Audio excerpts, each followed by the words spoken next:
ঠিক না ঠিক? অতএব আজকের এখান থেকেই এই সমাপনী এই অনুষ্ঠান থেকে আপনাদের সকলকে সাংবাদিক বন্ধুগণ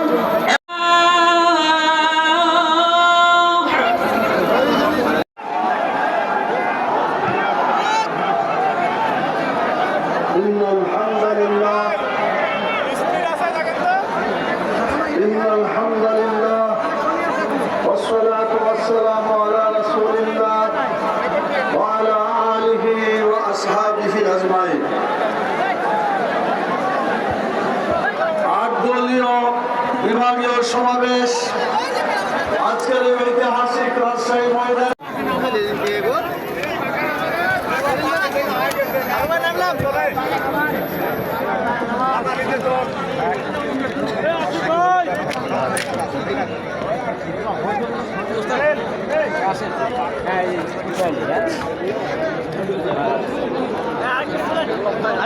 আঙ্কেল আছে একটু বলেন। বড় যে ব্যানারগুলো আছে বড় ব্যানারগুলো আমাদের ডেকোরেশন বিভাগের ভাইয়েরা খুলবে, নিজ দায়িত্ব খুলবেন না। আর মঞ্চে বড় একটা ব্যাগ আছে, কেউ সম্ভবত ভুল করে রেখে গেছেন ব্যাগটা